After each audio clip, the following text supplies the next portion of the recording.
እርግብ ሀናን አነቀቻት። ምክንያቱም ከዚህ በኋላ እኔ የሜላት ልጅ ነኝ ብለሽ ብታወሪ ሲጥ አድርጌ ነው የምገልሽ አለቻት። ወይዘሮ ባዩሽም ዲኤንኤኑን ለማስቀየር እንግዲህ ጎንበስ ቀና እያለች ትገኛለች። ምክንያቱም ስቆ የገባ ሰው ነው ሰዎችን ገለው የሚወጡትና አሳስቃ ሜላትን እየገደለቻት ነው ባዩሽ። ግን ሜላት ደግሞ በዙሪያው ያለውን ሰዎች ምንም ማየት አልቻለችም። ሜላት የዛንም ወሬ ትቀበላለች፣ የዚህንም ወሬ ትቀበላለች። ግን ሀናን በመሀል እያስከፋቻት ትገኛለች። ትክክለኛ ልጇ ሀና ናት። እቺ ደግሞ በግድ እርግብ አትበሉኝ ሀሴት በሉኝ እኔ ሀሴት ነው ስሜ እያለች እያስመሰለች ትገኛለች። ሀናን ካሁን በኋላ ስለ እንደዚህ አይነት ነገር ብታወሪ ሲጥ አድርጌ ነው የምገልሽ አለቻት ጉሮሯን አንቃ።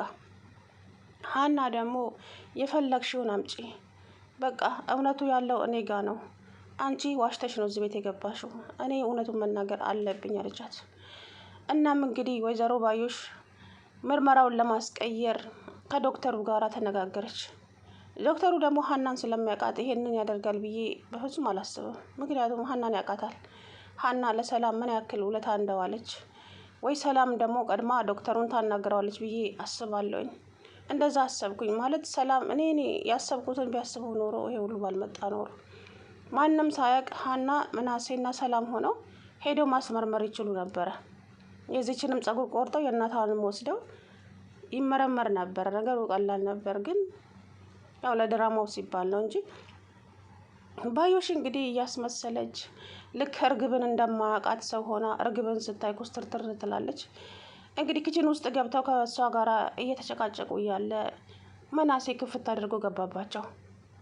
ወይኔ ሰላም በሆነች ኖሮ ትጠራጠር ነበር። መናሴ ግን ምንም የተጠራጠረው ነገር አልነበረም። ባዩሽም ደነገጠች።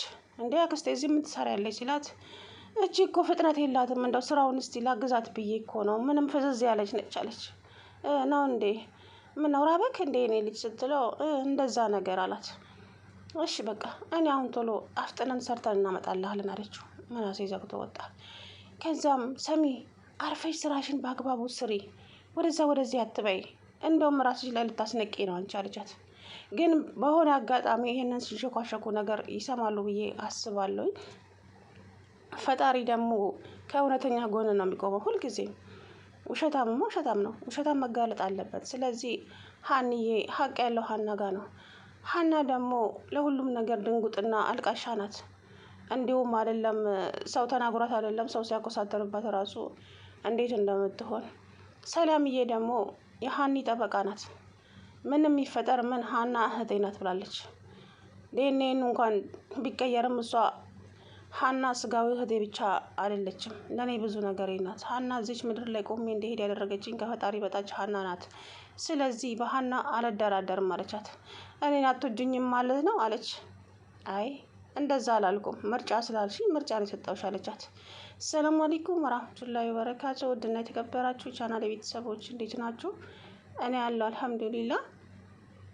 ሀንዬና እርግብ ተናንቀዋል። ዛሬ ተናነቁ ማለት ነው። ምክንያቱም እንግዲህ ካሁን በኋላ እንደዚህ አይነት ነገር ወሬ ብታወሪ እገልሻለሁ አለቻት። ውጪ እያስመሰለች ነው። ሀና ደግሞ አትፈራም፣ የአባቷ ልጅ ናት። እንደዚህ ቆዳዋ ሞኝ እንደምትመስለው አይደለችም። አንዳንዴ ክብራቸው ሲነካኮ ለምን ትላላችሁ አይደለ? ሀኒም ደግሞ እጇን ግጥም አድርጋ ይዛታለች። እቺ አስመሳይ ግን አሁን ላይ እርግጠኛ ነኝ ሀና ልጃቸው እንድትሆን አያደርጉም። አሁን ለድራማቸው ሲባል አያችሁ፣ በጉጉት እንድንጠብቀው ድራማውን እንደዛ ነው የሚያደርጉት። ገብቷቸዋል አይደለ? ግዴታ ያስቀይሩታል። አሁን ታያላችሁ።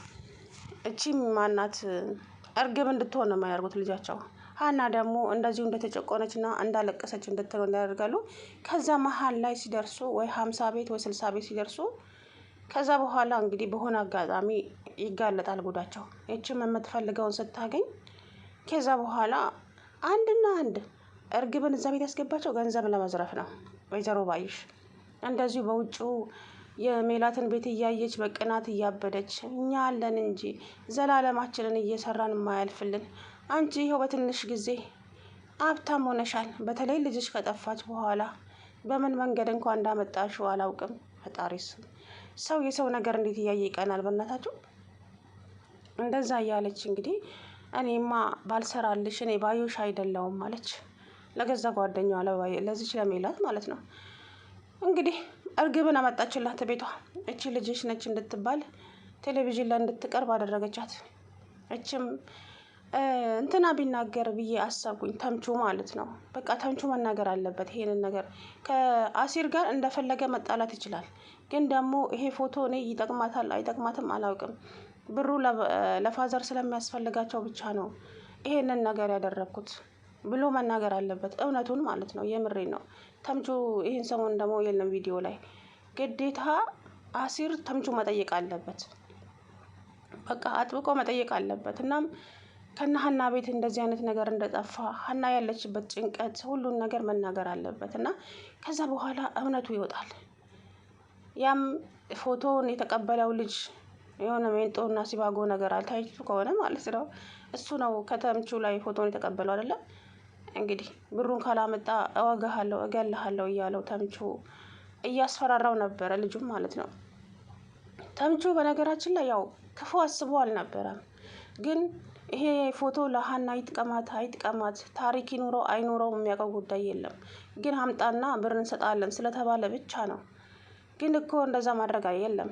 አሁን ላይ በፎቶቸው ብዙ ነገር ሊደረግባቸው ይችላል እና እንደዛ ማድረግም አልነበረበትም። ተምቹ ግን በአንድ በኩል ጥሩ ሰርቷል። ጥፋተኛውም ነህ ብዬ ለመፍረድ ይከብዳል። ያው ለሀና አባት አሲር ሲጨነቅ አይቶ ገንዘቡን ለመክፈል ፈልገው ነበረ። ያ ገንዘብም ተገኘ። 50 ሺህ ብር ቀላል አይደለም። እንግዲህ እቺ ባዩሽ አስተካከለች። በእርግጠኝነት እዚኛው ዶክተር ጋር ከሄደች ዶክተሩ ለምን እንዴት ወዴት የሚለውን ነገር ጥያቄ ይገባበታል። ሀቀኛና እውነተኛ ዶክተር ነው ያ የሀናን አባት የሚከታተለው ዶክተር ማለት ነው። ምክንያቱም ሀና ሜላት እቺ እርግብ ተብዬዋና ሰላምና መናሴ ከሄዱ ያውቃቸዋል። እነኝን ለምሳሌ ሰላምን ያውቃታል፣ መናሴን፣ ሜላትን፣ ሀናን ያውቃቸዋል። እነኝህ ሁለቱም ባያውቃቸው ማለት ነው። እቺ የፈለከውን ገንዘብ እሰጥሃለሁ ዴኔኑን አስቀይርልኝ ብትለው እንኳ እሺ ላይላት ይችላል ብዬ አስባለሁኝ። ምክንያቱም ሀቀኛ ሰው ነው። ያኔ ሀይታችሁ ከሆነ የሰላምን ልጅ ለማስወረድ ሀና እግሩ ላይ ወድቃ እኮ ነው እሺ አላት እንጂ እኔ እንደዚህ አይነት ነገር እምነቴም ስራዬም ህሊናዬም አይፈቅድልኝም፣ ከፈጣሪ ጋር አታጣይኝ አላት። እባክህ ዶክተር እባክህን ልጆች የለሁም እህት የለህም ብላ ሀንዬ ናት ያኔ እግሩ ላይ ወድቃ የለመነችው። እናም ስለዚህ ሀና ምን አይነት መስዋዕት ለነሱ እንደከፈለች ስለሚያውቅ አሳልፎ ይሰጣታል ብዬ አላስብም ለገንዘብ ብሎ። ግን ያው ለድራማቸው ሲባል እንግዲህ ግን ሀና አሳዘነችኝ። እናም የሀና ስቃይና ለቅሶ ይብቃ። እንዴ ተንገላታች እኮ አባቷ በዚህ መሀል የሆነ ነገር ቢሆኑ እቺ ልጅ እኮ ሜዳ ላይ ወደቀች አይደለ? ቤተሰቦቿን ሳታውቅ ደግሞ ለአባቷ ቤተሰቦችን አግኝቻለሁ ብላ ለመናገር እንግዲህ ጫፍ ላይ ደርሳለች። ምክንያቱም ገና አልተረጋገጠም። ዲኤንኤኑ ሊቀየር ስለሚችል አውላላ ላይ ትቀሪያለሽ። አሁን መናገር የለብሽም ለአባትሽ ማለት ነው። መጀመሪያ ምርመራው መደረግ አለበት።